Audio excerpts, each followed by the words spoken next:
This program is brought to you by Pussy Magnets. Put a midge on your friends with a pussy magnet. Welcome, my lovely lumps. Or should I say lovely labs? I'm so thrilled to have you here in the Labial Lounge. We're going to yarn about all things sexuality, womanhood, relationships, intimacy, holistic health, and everything in between. Your legs. Ooh, can't help myself. Anyway, we're going to have vag loads of real chats with real people about real shit. So buckle up, you're about to receive the sex ed that you never had and have a bloody good laugh while you're at it. Before we dive in, I'd like to respectfully acknowledge the traditional custodians of the land on which I'm recording this, the Wurundjeri people of the Kulin Nation. It's an absolute privilege to be living and creating dope podcast content in Naarm, and I pay respect to their elders past, present, and emerging. Now, if you're ready, let's flap and do this. Oh my God, is there such thing as too many vagina jokes in the one intro? Whatever, it's my podcast. I'm leaving it in. Don't panic, you're not broken. Your sex education was a piece of shit. Get your flaps out and pull up a couch. It's the Labial Lounge. Hey gang, just before we jump into this episode, I wanted to offer you an opportunity to access my new mini course for free before I start charging for it in future. It's for people with vulvas and it's quick to complete. It's all about demystifying the female body and pleasure anatomy and getting some basic fundamentals to understand your body better. It's called Pussy Pleasure Secrets, Your Roadmap to Bedroom Bliss. You can grab it on the freebies page of my website or in the show notes. It's a great little free resource to kind of dip your toe in or act as a bit of a taster for my work. So if you've ever been curious about this sort of thing and you just don't know where to start, or you want a really quick, easy, accessible, non-threatening way to get the ball rolling and start working on this stuff, this is a great place to start. Hey Labial Lovers, welcome back. Today we're going to be chatting about the modern fertility industry and the process of reproducing. So, things like egg freezing, to freeze or not to freeze, and the decision whether to have a baby or not as a woman in your 30s or 40s, especially in this kind of like almost dystopian modern era that we're in. And I've got an amazing guest who I've actually had on before, Justine Ang Fonte. Justine is the child of Philippine immigrants and an award-winning sex educator, author, and consultant based in New York City. She's been featured in the New York Times, The Atlantic, NPR, Glamour, and the BBC and Hulu docuseries Planet Sex. I'll have to check that out, actually. Justine is the author and voice of the Audible original How to Talk to Your Kids About Sex and is a co-editor of the first edition of Fundamental Concepts and Critical Developments in Sex Education, Intersectional and Trauma-Informed Approaches. That was published by Routledge Press this June, and I really need to order that. I actually saw you do a Yeah, it just post on came that, and I was out. like, oh my God, awesome. So I put it on my list and I've been waiting. And Justine and I have already done a really epic episode together, which is one of my faves. So if you haven't listened to that, go back, search it up. It's called Healthy Boundaries and How to Stop Ghosting. It was released almost exactly a year ago to this day. I think it was like Really? Okay. like the 7th or 8th of July. So welcome back, Justine. Thank you. It's so good to be back. So as a reproductive health educator, I know you've been pretty pissed off by like modern medicine's process of reproducing, egg freezing, embryo making, and that it's basically like an industry. I think that's like such a key word because they really have made it into a massive like money-making business. And I think like the ethics of profiting off potential parents' desire to have children is like a little bit questionable given the actual efficacy and how much they Yeah. have to go through and pay for like Yeah. quite a slim chance of actually coming out with a baby. So I Right. wanted to ask like what's been your personal and professional experience with this? Because maybe there's some unpopular opinions on some of this stuff that we can discuss that I feel like we might be aligned on. Oh, totally. Well, Freya, I'm learning there are like three big challenges to the fertility journey that I don't think I would have articulated until this moment.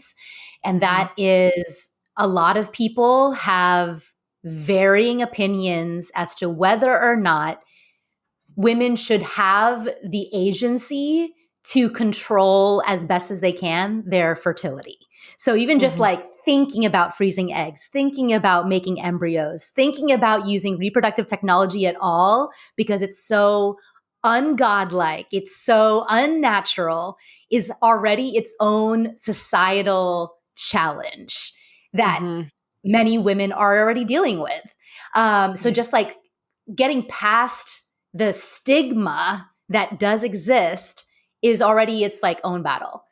Yeah. Then the second is that because there's so little education about reproductive technology in sex ed, because there's so little sex ed in general, people are going into this industry without being able to manage their expectations. They're not sure how to exercise their agency and advocate for themselves, because it's such a foreign idea to, have these cells come out of your body, be cryopreserved, and they just tell you all these things. They ask for, they send you your expensive bills, and you're like, okay, I guess, yeah, this is way too advanced. Here's all my money. And you just trust that you're being protected and being taken care of.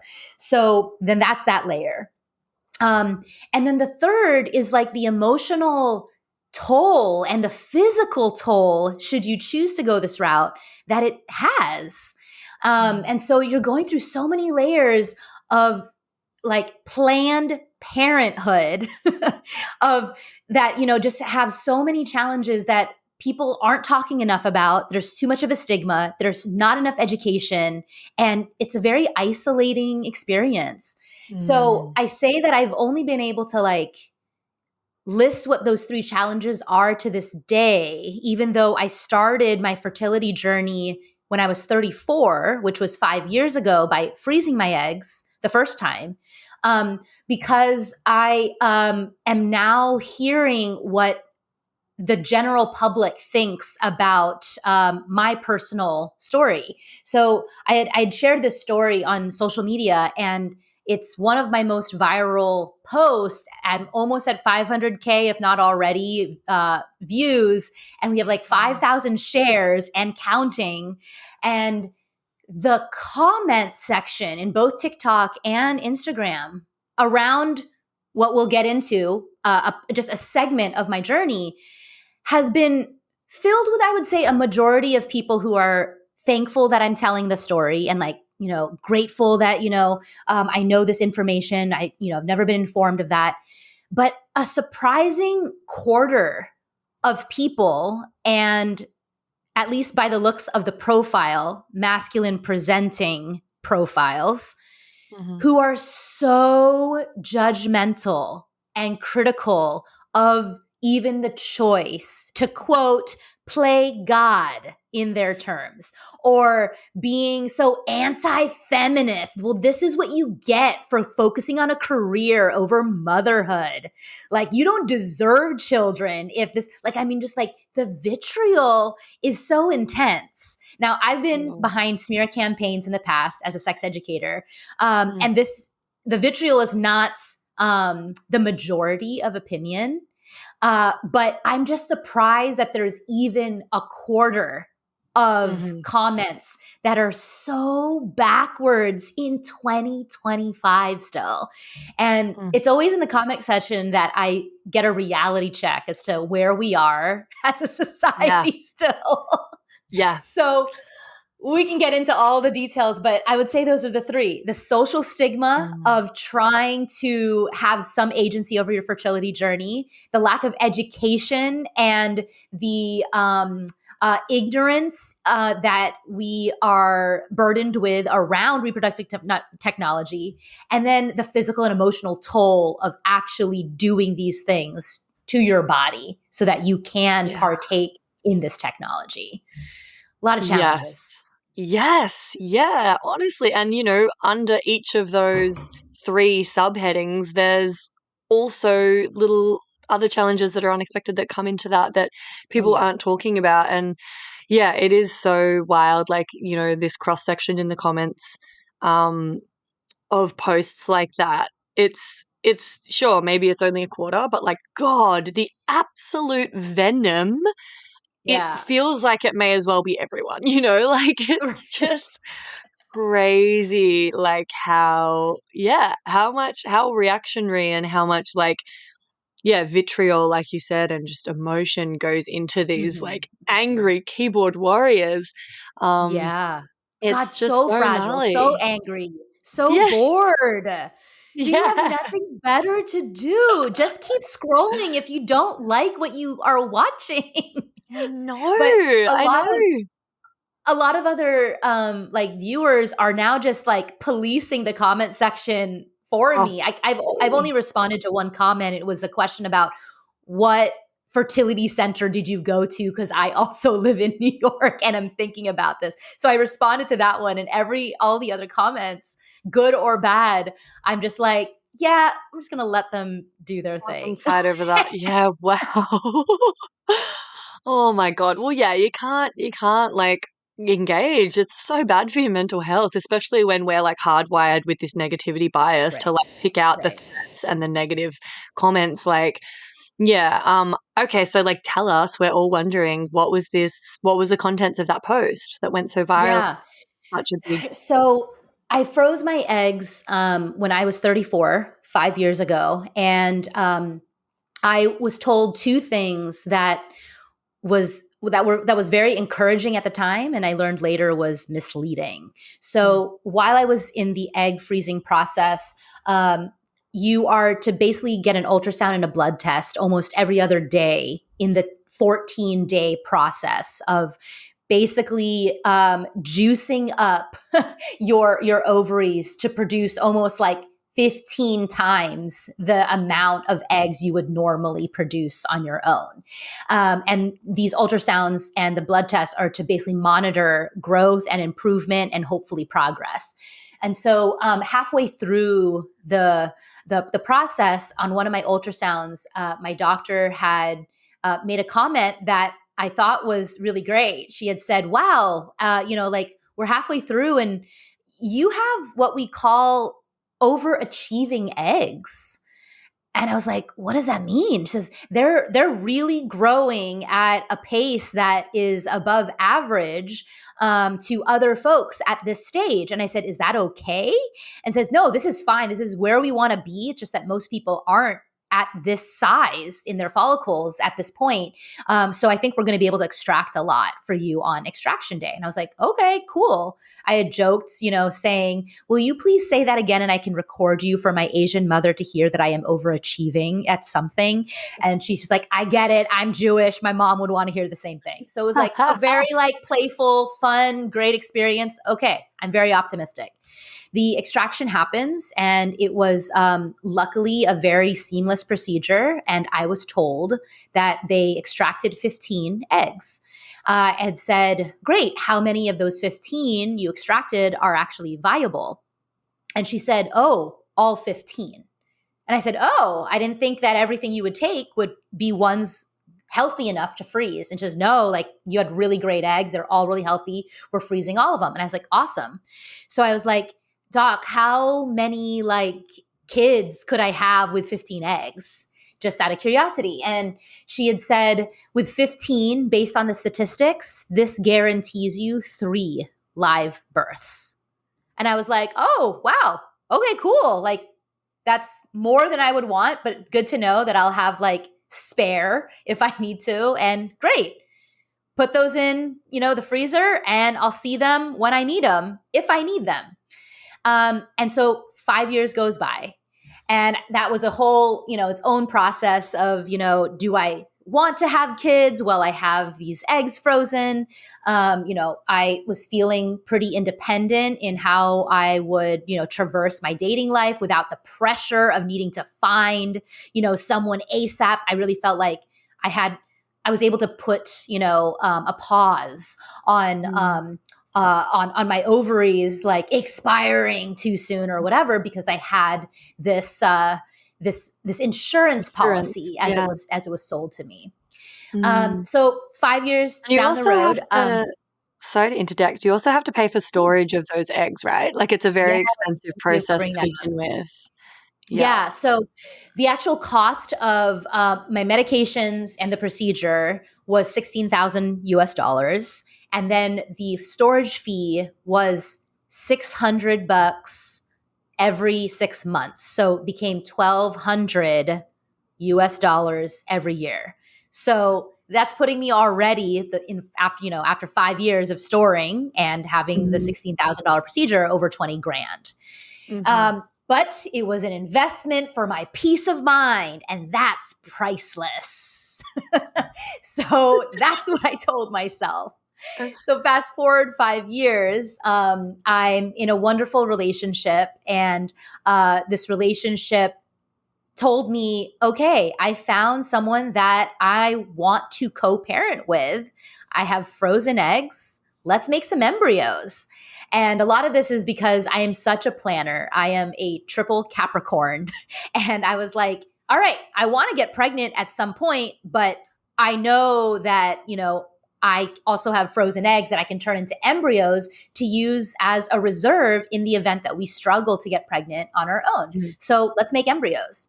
And so I returned to that clinic to get those eggs thawed.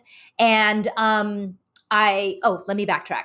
So I decided to thaw those eggs, and I ended up working at a different clinic for separate reasons. So I was at a new clinic, and I had my eggs thawed, and I came to find that none of those 15 frozen eggs survived the thaw. So none of them could be injected with my partner's sperm. So that sperm sample's waiting, but none of the eggs survived. How common is that it had for nothing eggs to do with him not and all to survive do with my eggs and the fact that the doctor said some eggs just don't like to be frozen. And so I said, I didn't even know that was a thing. Yeah, me too, right? Now, granted, this was definitely in the fine print of the contract, of the consent forms. But the operative term there is fine print. How many of us are reading all of that in reality? And how many of us are ignorantly listening to how this industry markets itself as put a pause on your biological clock. Get this insurance policy now. Do whatever you want in your career. It's never too late, right? I was told I had overachieving eggs, and I was told my 15 eggs that were retrieved were going to guarantee me 3 live births. That's what was told to me in large print. Right? And so, yeah, I did sign a consent form that did say that this is possible in the same way that you want to get LASIK surgery and says it's possible you could go blind. But that's obviously not what LASIK surgeons are going to be advertising. They're going to say you're going to have 20/20 eyesight. And you're like, great. And I have a lot of other people who are able to have a successful surgery as a result. Why wouldn't I be one of them? Right? So what I was told by this doctor was that it wasn't because my eggs were faulty. It wasn't the cryopreservation being faulty. And if I had another batch, some of them could have survived. It could have been at any age that this happens to. And because I was like, these are 34-year-old, quote, young eggs. I'm 39 at this point. And, quote, geriatric, according to, this industry. And so they're like, but these were young eggs. And I was told they were overachieving. And this new doctor had told me, that's what I don't like about this industry that I'm in. People think it's an insurance policy. It's not. It simply provides another avenue to potentially reproduce. And I was like, yeah, that is not how it was pitched to me at the last clinic. So this was very disappointing. I was extremely frustrated. I was thinking about the $20,000 that was paying for my peace of mind when the whole time that was a farce, but I was only finding out about it when it counted, which was when I was ready to turn them into embryos. So that was like part one of the experience. And it was a lot to take. And this was all just last December that I discovered all of that. Wow. So only like 6, 7 months ago. Yeah. Gosh. Yeah. Gosh. That's so Yeah. intense, babe. Yeah. I actually didn't realize that the eggs could sort of fail in the thawing process, let alone all of the whole batch. Oh, But yeah. the kind of chances of like them succeeding at each step, like there's so many steps of this process that things Yeah. could fail. And like in Australia, yeah, it's a similar cost, and usually they get you to do like to harvest like 2 to 4 batches of eggs, which is like a very brutal, grueling process of injecting yourself with Right. hormones, having like gnarly mood swings. Like it's super heavy duty in terms of like committing to that process, let alone doing it multiple times to get as many eggs as possible. And then Sure. out of those eggs, like it's just such a tiny percentage that might even be viable and go to full term. Um, and I just feel like it's really unethical how that isn't highlighted, and people do think like, oh, cool, now I can just like rest easy because I've got this insurance policy. And it actually, I've sort of heard of it making people feel like they've got more time, and then maybe squandering opportunities, or like getting to the point where like, right, now's go time, and all of a sudden I'm in a position where I feel like I've wasted several years because I thought I had those years. I thought I had plenty of Right. time, and now I'm in this Right. spot between a rock and a hard place. And yeah, I'm really like going to struggle to get pregnant now because Yeah. medical professionals kind of gave me peace of mind that was actually false. There's also Right. this like hormonal test. I can't remember what it's called. I should have written it down before this interview. Maybe you'll be familiar with it. But there's like a test that they do at fertility clinics, and they market it as like, come and get these levels tested, get your your fertility tested, because we can tell you how fertile you still are and how viable. And actually that's misleading, because that's not what it does at all. It's actually like scientifically not a reliable indicator of like how much longer you'll be fertile or how healthy your eggs are or whatever. It's just another add-on that they're like getting money from us Right. for. And yeah, it's just really frustrating. It's a total like rot.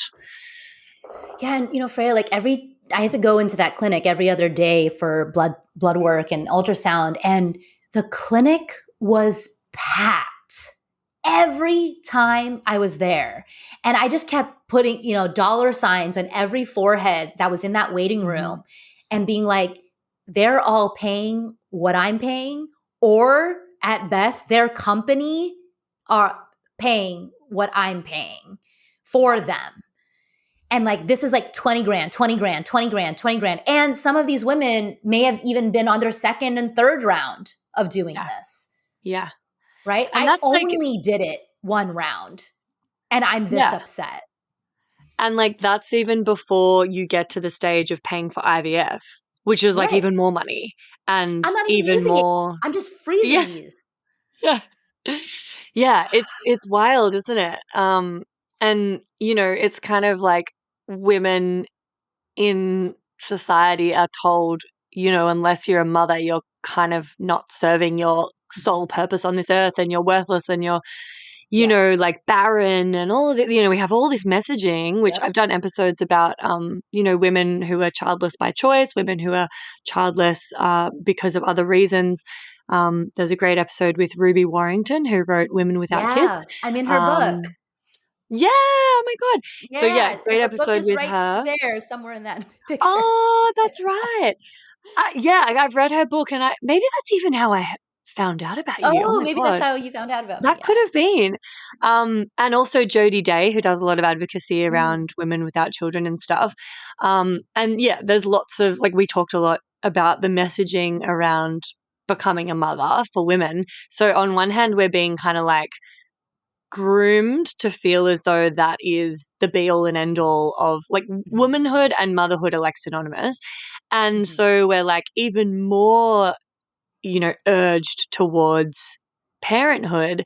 And of course, then, and plus, the maternal nurturing essence of a lot of people that just wants to become a mum, all of that combined means like we are a very like ripe demographic to just throw money at medical professionals making promises to us, right? Yeah. Because once you feel that biological clock ticking and you've got all these pressures externally and internally around your time running out and maybe missing out on this like opportunity of a lifetime and then having to become a crazy cat lady, like of course you're going to fucking prioritize spending money on that. And I just think it's really fucking unfair that we're preying on like vulnerable people in a vulnerable space that are desiring something from a really beautiful place, and not being told of like the reality of that pathway. Right.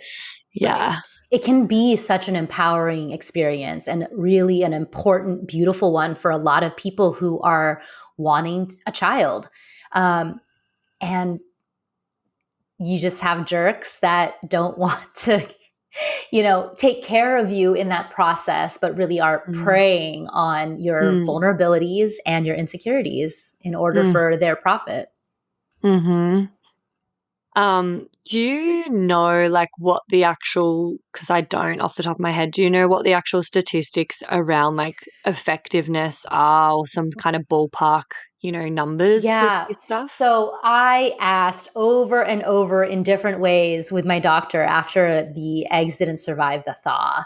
And I asked, like, how often does this happen? And she said, it's not something you can predict. The best I can tell you is that some eggs just don't like to be frozen. And this is something that is not uncommon.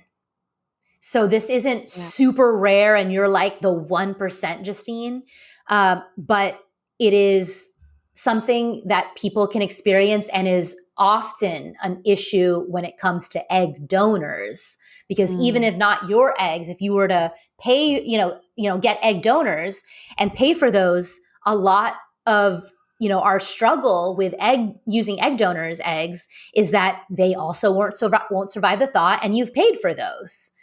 And so it's hard to predict because you could have easily given us a second batch at any age and they would have been fine. And so I was not given a number and I was wanting a number.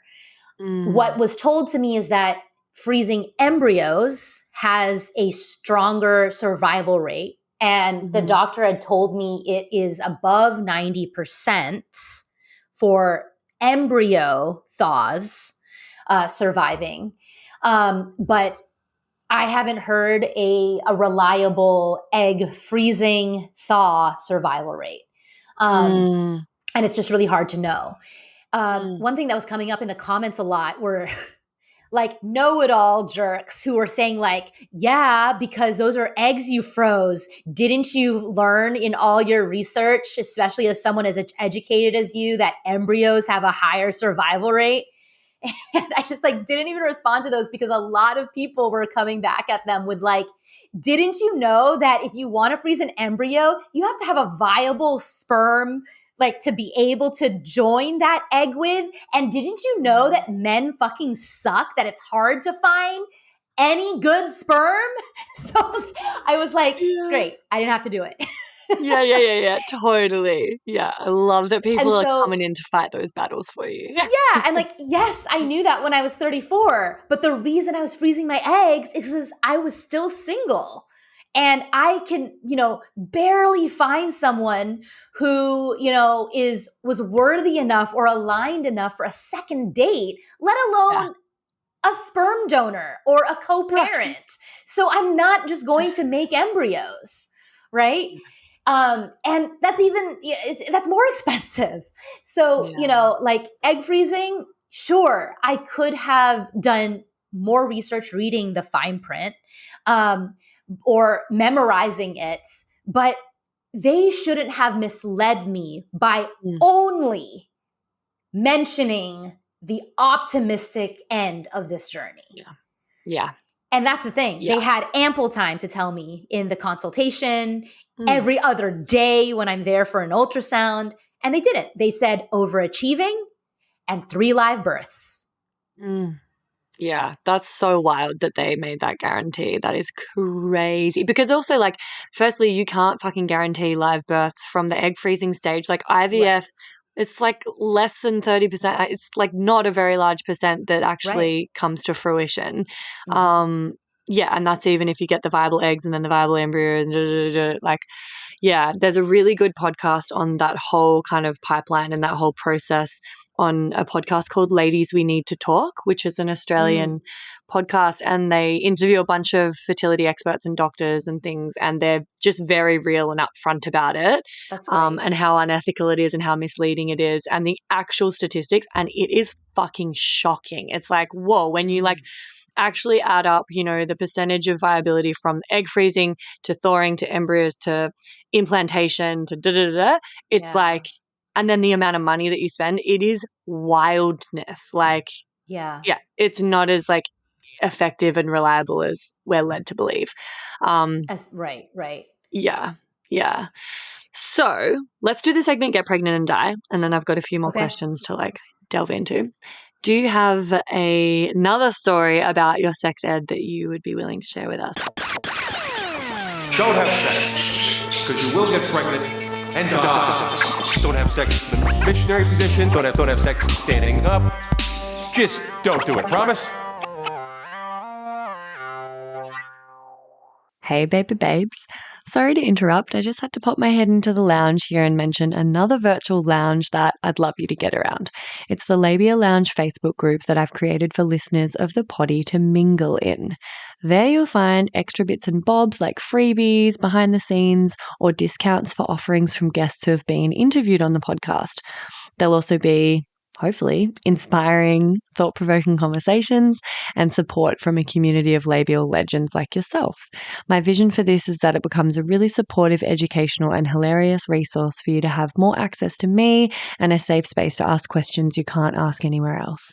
So head over to the links in the show notes or look up the Labial Lounge group in Facebook, and I'll see you in there. And now, back to the episode. Yeah, I don't know if I shared this one, but I've shared this in keynote presentations when I talk about how we can understand Gen Z a little bit better and their challenges with intimacy.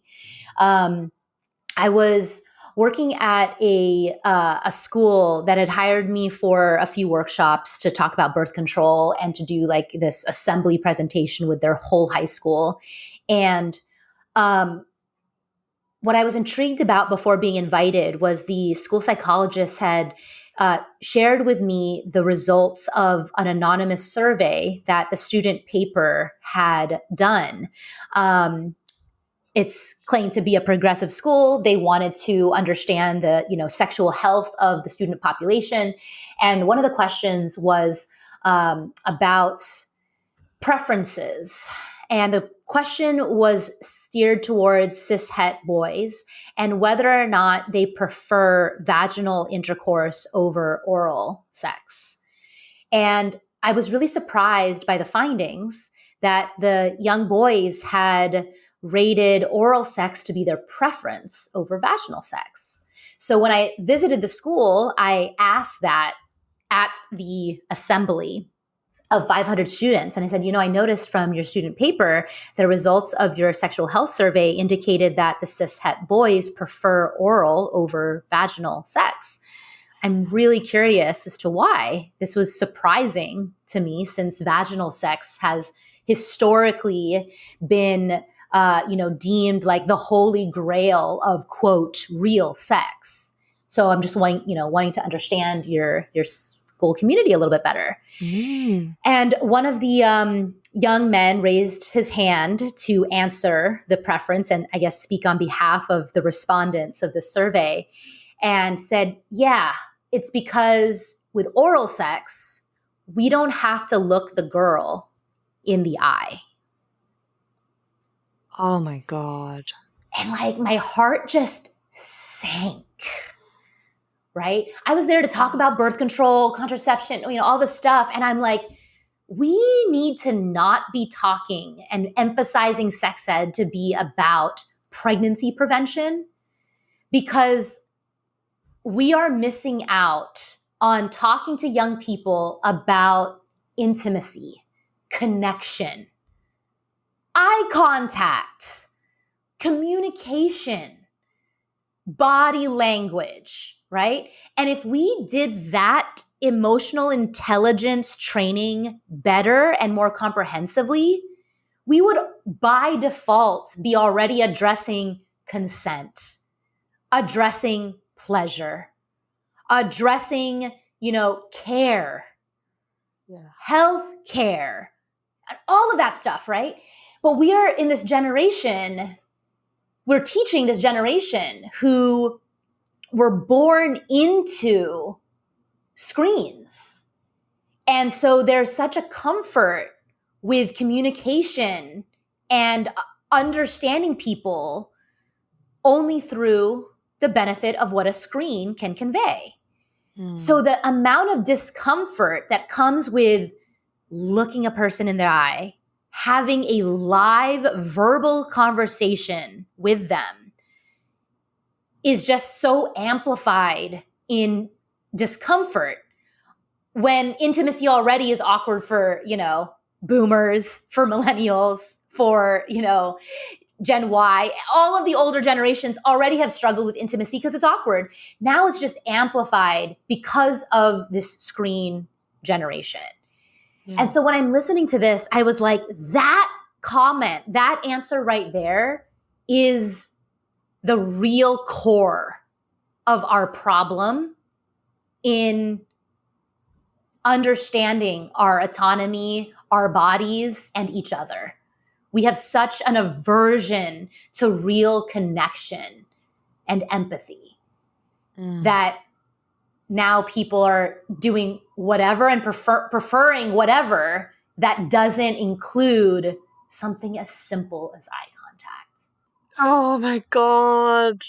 So beautifully put. And I'm also just racked with horror and sadness about that answer. And it's also just kind of crazy to me that he felt comfortable and confident to say that in front of the whole school assembly. It's just so normalized and so okay to not want to have eye contact. Yeah, that's a great point. I'm happy to speak on behalf of all the guys here because they're not gonna disagree with me. And I don't care if the girls here, because I'm just gonna tell them nobody wants to look you in the eye, girls. This is just how it is. Just suck my dick. Just get this thing over with. This one-way street. God. Just do this thing.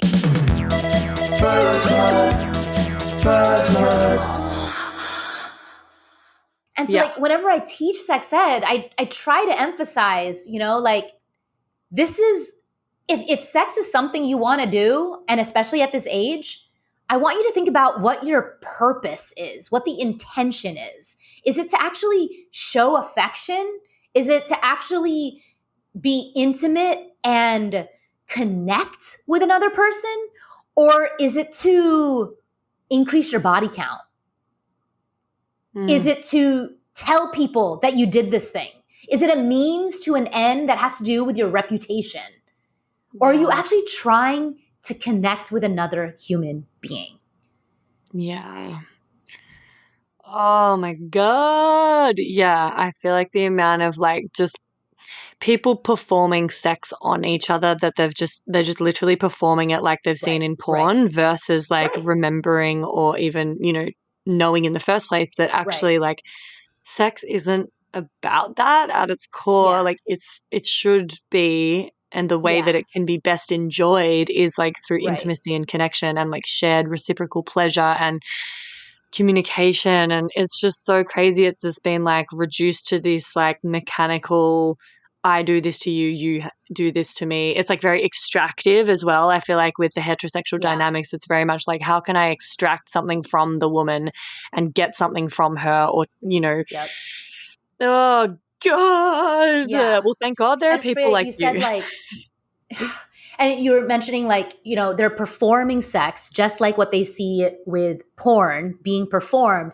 yet they lack the literacy and the remembrance that porn is performance, because then Yeah. they have internalized what their body should look like, what they should be doing to other people, how they should be judging and regarding people of these different identities, right? Which leads to such harm in so many ways. So like they're mimicking what they know is performance, but then they're not understanding that this performance also means that that's not what bodies actually are supposed to do or what they look like organically. And you're just thinking, oh, this is what's expected of me.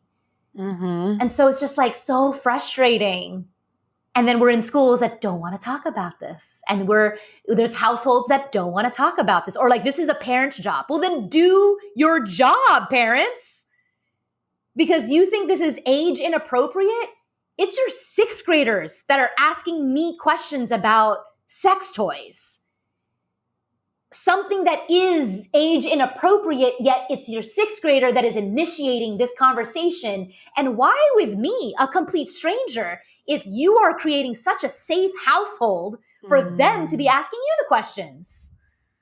Yeah. Fucking I'm doing this because you're not doing your job. Someone's got to. And like when these kids, because they literally are kids, like the age that kids are coming across porn, they're not even teens, they're children. Like these kids are watching porn as their very first point of reference for sex and, you know, quote unquote intimacy. And so, of course, they're going to see that as basically an instructional tutorial, because what else have they got to go off? So then when they do, you know, have an opportunity to be intimate in real life, like, what the fuck else are they going to do other than mimic what they've seen? Because that's all they know about what sex is, because no one else is talking about it. No one else is answering their questions. No one else is like offering them an alternative perspective or like approach.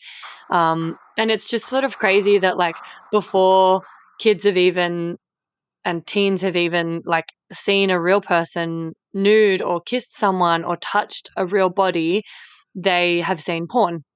So it's like they just don't even get a chance to explore things organically and follow their body's lead and actually ask the other person like what they like, what they don't like, what should we do, how do we go about this, because they've already seen porn. So they're just going to automatically just perform that. And I had a woman on my podcast the other day, Clementine Morrigan, who's incredible. And I'm pretty sure it was her that said like something along the lines of the fact that like, you know, kids and teenagers have access to like the internet, pretty unrestricted, like unfettered access to the internet and porn from such a young age. Like the porn industry and them watching that is like sexual assault. It's like a child's like first sort of often first experience of like a pretty much sexual assault. It's remote sexual assault. Yeah. Yeah. Yeah. Totally. Oh God. Yeah. It's bleak. Well, that was a really perfect get pregnant and die example. Like that's so sort of shocking and eye-opening to hear that. Like you're on the front lines having access to teens and getting to ask these questions, getting, you know, intel about these surveys. Like that's really, really valuable information that like I didn't know or have access to. So thank you for sharing that with us, and hopefully, I don't know, this kind of galvanizes some parents into getting onto it a bit earlier and actually starting to have these conversations. Totally. So to jump back to the reproductive industry, fertility industry, do you feel like this like really quite clinical, kind of labor intensive, you know, taking the hormones, having the scans, doing the injections, that's quite stressful and very strenuous on the body, mind you, as well. Like, you know, to be able to hold down like a job and maybe even, you know, your relationships and all this stuff while you're juiced up on like turbo amounts of hormones. Do you feel like that approach, like the very medical route, could be supplemented or maybe even just eclipsed or replaced by a more holistic kind of roadmap to health and fertility, and perhaps like a better understanding of our bodies and our cyclical needs? And And like, is there a way, an avenue that like people could look to instead of just kind of trusting the medical professionals to have it? Yeah. I want to believe that the answer is yes. However, it was not marketed to me as strongly or as convincingly as the reproductive technology routes and from medicine. And it doesn't seem as popular enough from my own network of people, where if I knew I needed to just eat these things, or I needed to take these supplements, or time it up with my cycle or something. I mean, I know that those things exist, and now that I'm in the process of trying to get pregnant, I'm starting to see like the algorithm change a little bit on my own social media, because I'm sure my phone is listening to these conversations. Yeah. And so there's all these like trackers that are out there, and and methods. But I was definitely victim to what was just louder.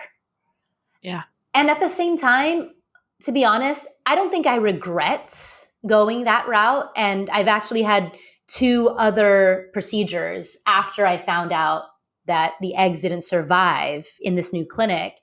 And I've had some success from it. And so I don't regret the process though, but as I told you, I'm a triple Capricorn. And like, in order to be able to have a healthy or functional relationship with me, you need to manage my expectations. That's really all that I was asking. And I think that beyond the contract, in size 4 font, multiple pages, I need you to explain it to me as if I'm a kindergartner, because this is stuff that even someone with 2 master's degrees and who is in the sexuality, reproductive health like field is not an endocrinologist. Yeah.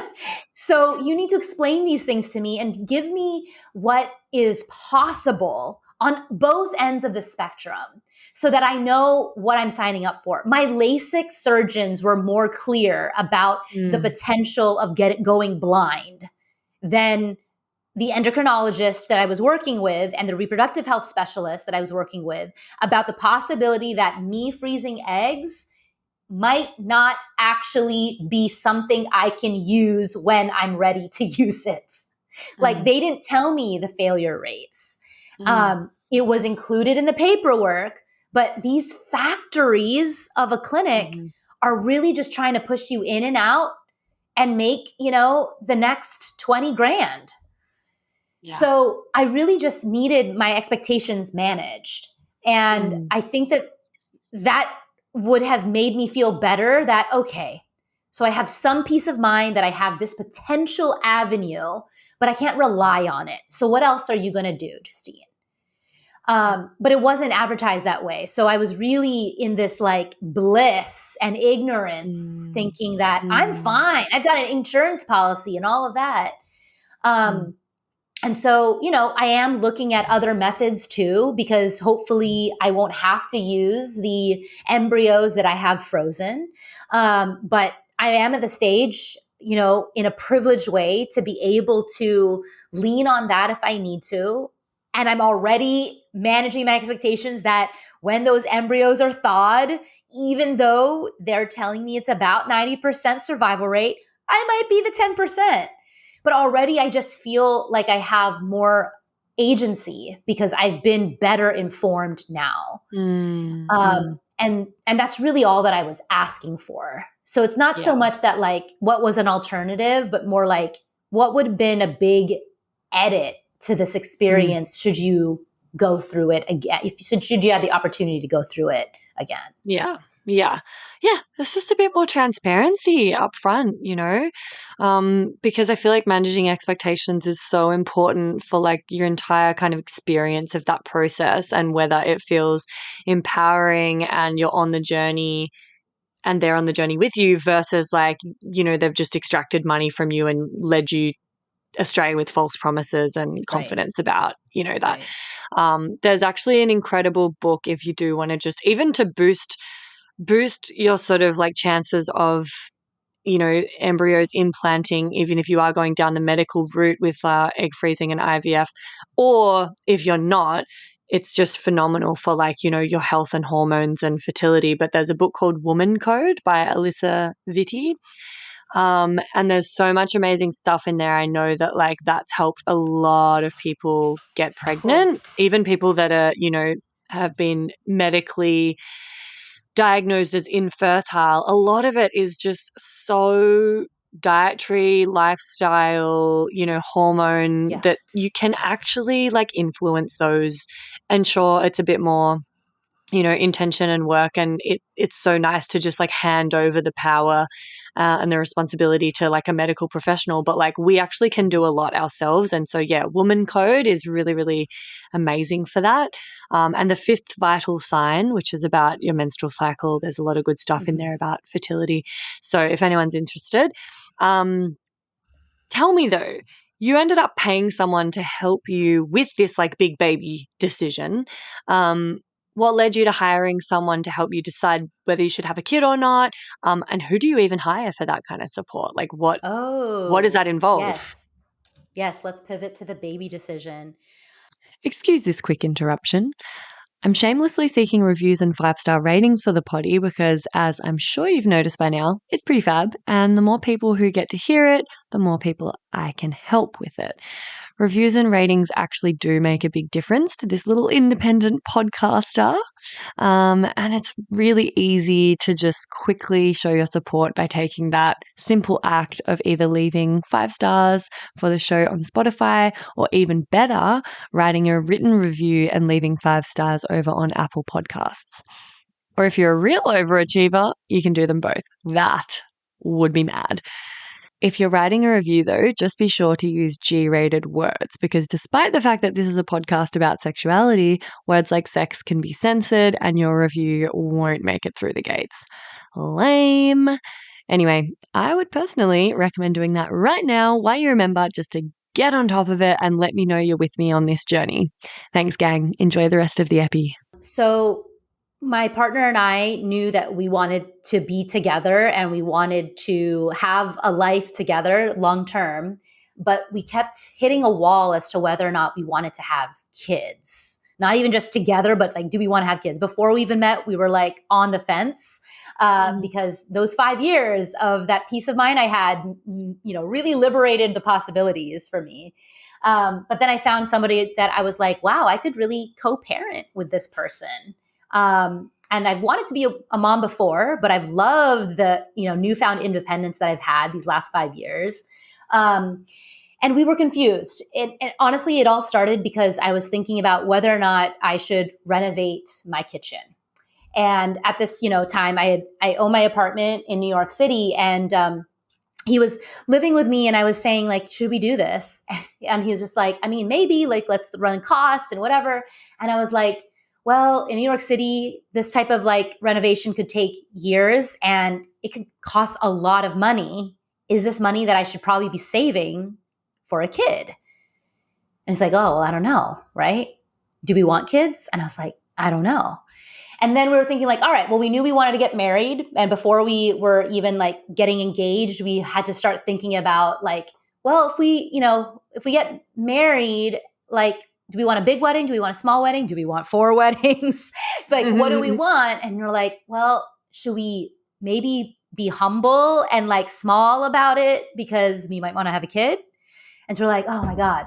So so many of these big decisions were getting stunted because we didn't have a decision as to whether or not we wanted to be parents.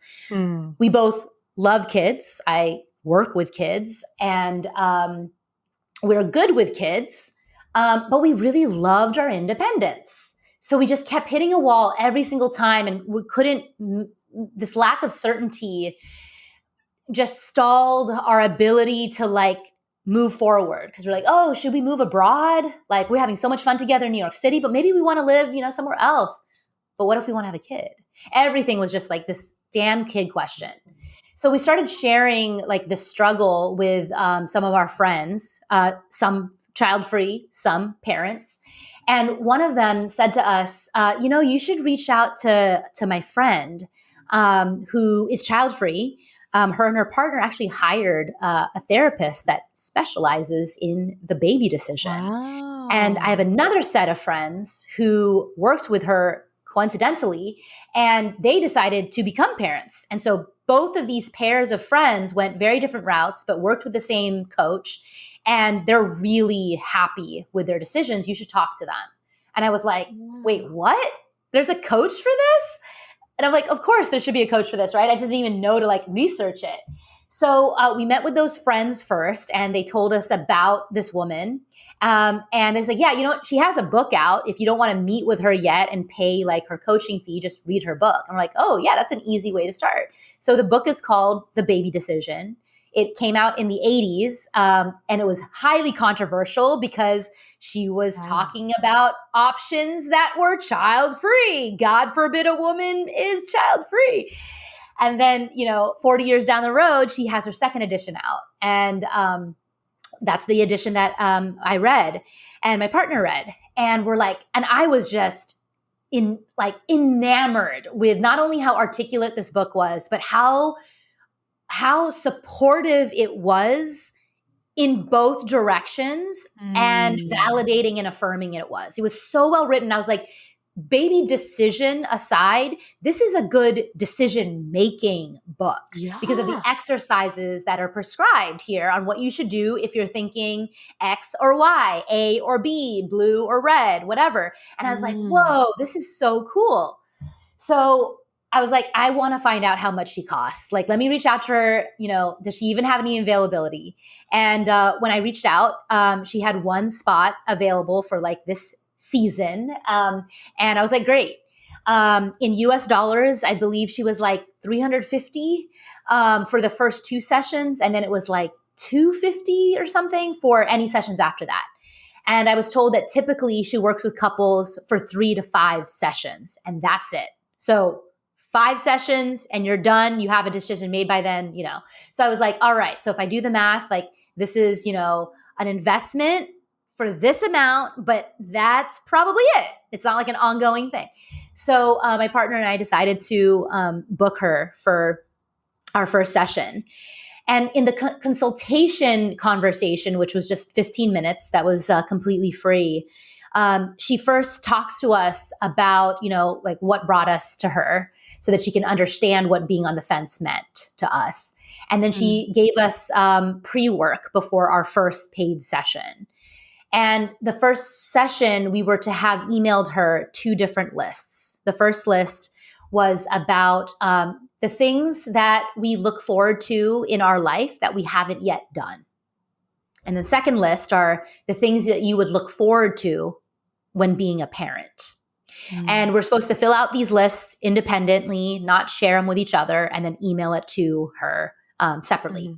And the her I'm referring to is the queen, Merle Bombadiri, who since meeting with her for our 4 sessions, got a feature in Time magazine. So I have no idea how much more booked she is or how much more expensive she might be. But we felt so privileged to work with her. And in our 4 sessions with her, there would be these exercises that came out in the book, but that we would actually do with her that came to light from somatic experiences. What was our body signals communicating to us about even a hypothetical decision that we had made? And they were so fortifying to know that it wasn't just a, pro-con list and which list is longer, but once coming to a decision on, session 1 versus a different decision in session 2, what was happening in our body? Like, were we sweating? Did we get goosebumps? Did we start crying? Like, what was our body doing and how was it reacting based on, thinking about these prompts? And I was just really encouraged by this because it made me feel it took the obligation as a woman out of the equation. It took the obligation out as a Filipina who was raised Catholic out of the equation, and just truly, innately, what does Justine and little inner child Justine say about this? And what does future Justine say about this? And luckily, my partner and I were on the same aligned page after each of these exercises, because she'll sometimes have couples where these experiences will lead to disagreement in their final decision. So then how do you navigate your marriage or your relationship when you have this like new decision made thanks to Merle, but it's different from each other's? And so we were on the same boat and we're like, okay, so we're not going to renovate the kitchen. We're not going to live abroad right now. We're going to start saving up a certain amount for the type of wedding we want to have, with keeping some on reserve for trying to get pregnant, at this time in my life. Right. And so, the Capricorn was feeling very supported in this whole, process and journey. But I really love the process working with Merle. And I wish that I learned of her a lot earlier.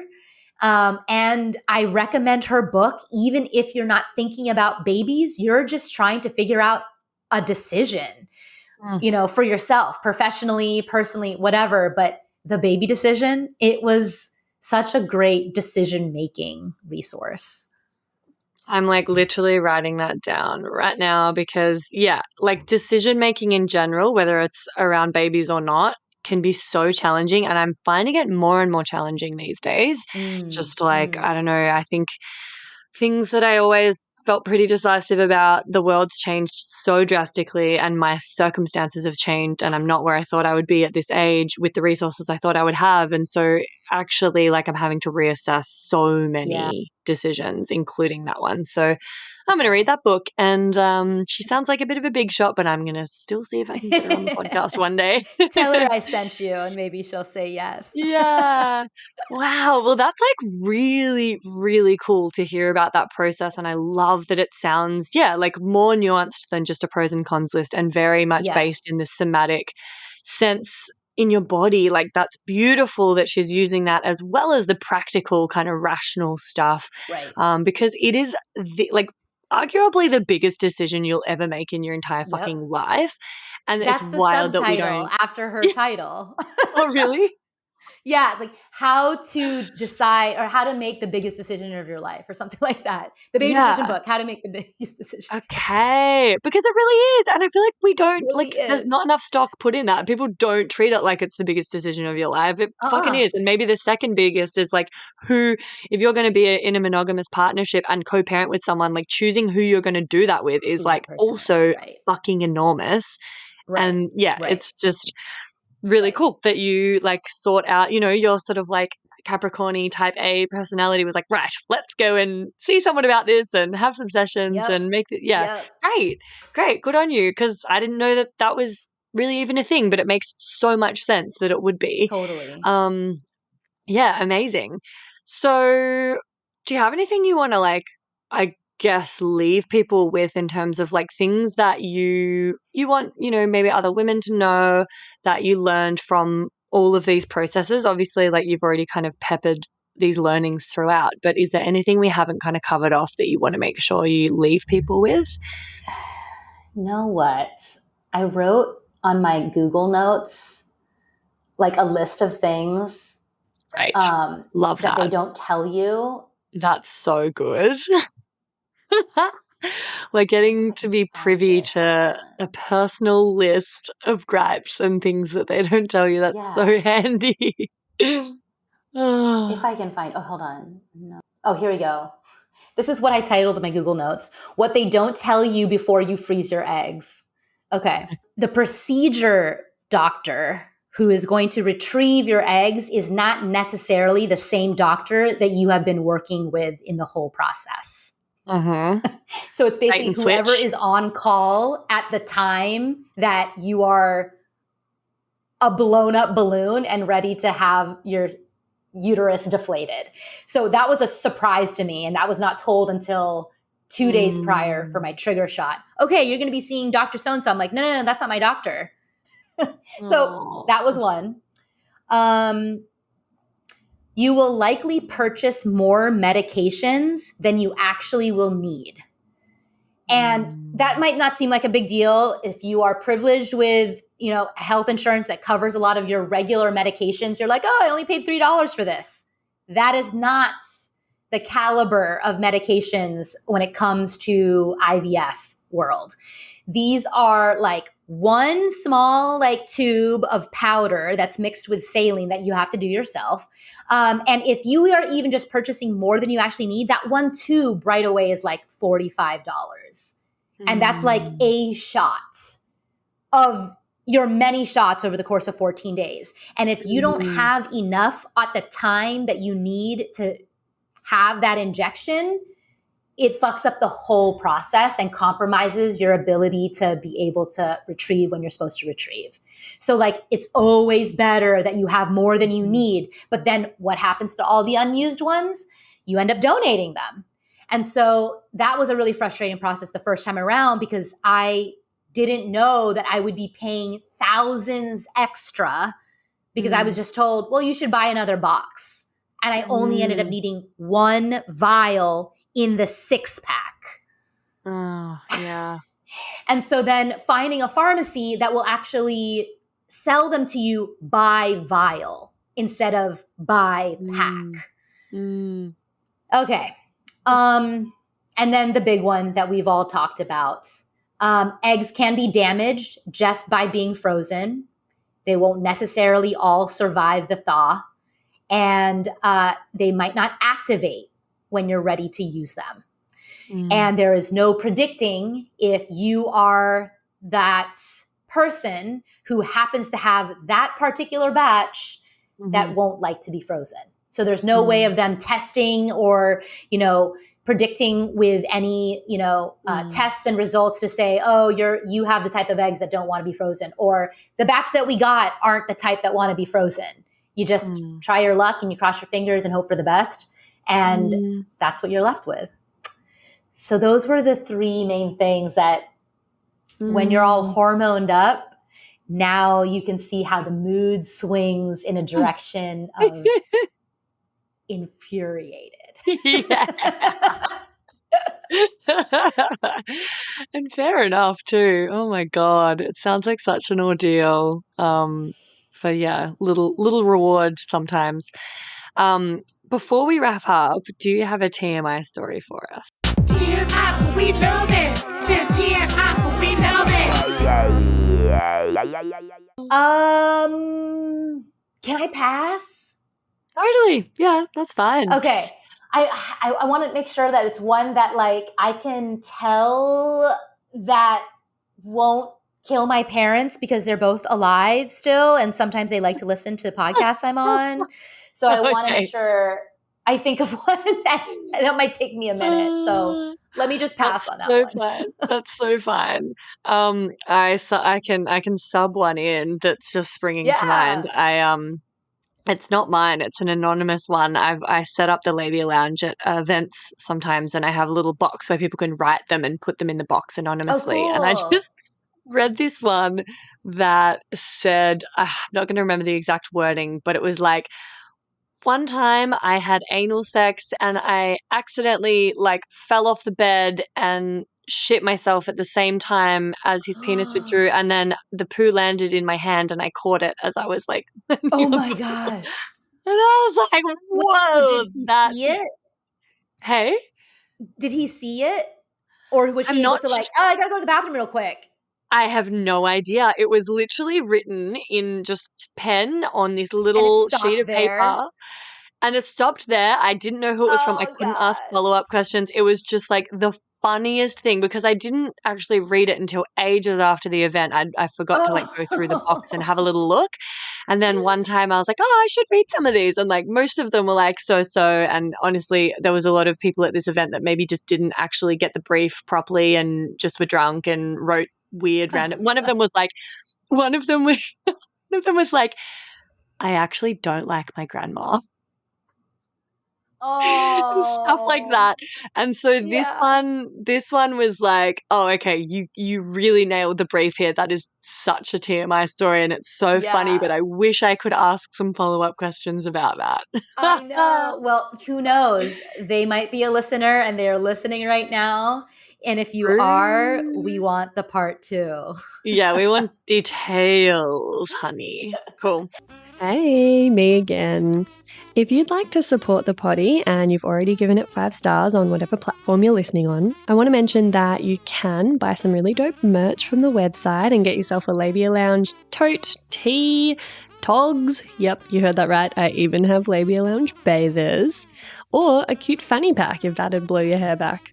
So if fashion isn't your passion though, you can donate to my Buy Me a Coffee donation page, which is actually called Buy Me a Soy Chai Latte, because I'll be the first to admit I'm a bit of a Melbourne cafe tosser like that. And yes, that is my coffee order. You can do a once-off donation or an ongoing membership and sponsor me for as little as 3 fat ones a month. And I also offer one-on-one coaching and online courses that'll help you level up your sex life and relationship with yourself and others in a really big way. So every bit helps, because it ain't cheap to put out a sweet podcast into the world every week out of my own pocket. So I will be undyingly grateful if you support me and my biz financially in any of these ways. And if you like, I'll even give you a mental BJ with my mind from the lounge itself. Saucy. And I'll pop the links in the show notes. Thank you. Later. Awesome. Well, I am going to put a link to your work in the show notes, the book. This new one that you've co-edited sounds like I mean, it's more of a kind of like industry like textbook, right? Like, but I'm going to get that shit straight away. Thank you. Yeah, and definitely listen to Justine and my other episode if you haven't already. Thank you so much for your time today, my love. It's been awesome seeing you again, and congrats on the recent weddings. And yeah, I wish you all the best. Can you please keep me in touch? Maybe we can do like a part 2 of this down the track when you're pregnant. Would love it. Would love it. Yeah. Oh, Thank you awesome. so much, and for your trust in me for it. It means a lot. And that's it, darling hearts. Thanks for stopping by the Labia Lounge. Your bum groove in the couch will be right where you left it, just waiting for you to sink back in for some more double L action next time. If you'd be a dear and subscribe, share this episode, or leave a review on iTunes, then you can pat yourself on the snatch, because that's a downright act of sex-positive feminist activism, and you'd be supporting my vision to educate, empower, demystify, and destigmatize with this here podcast. I'm also always open to feedback, topic ideas that you'd love to hear covered, questions or guest suggestions, so feel free to get in touch via my website or over on Insta.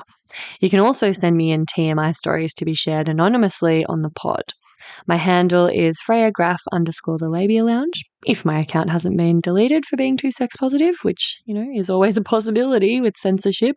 But just in case the chronic censorship finally does obliterate my social channels, I'd highly recommend going and joining my mailing list and snagging yourself some fun freebies for the trouble at www.freyagraf.com/freebies. Anyway, later, Labial Legends. See you next time.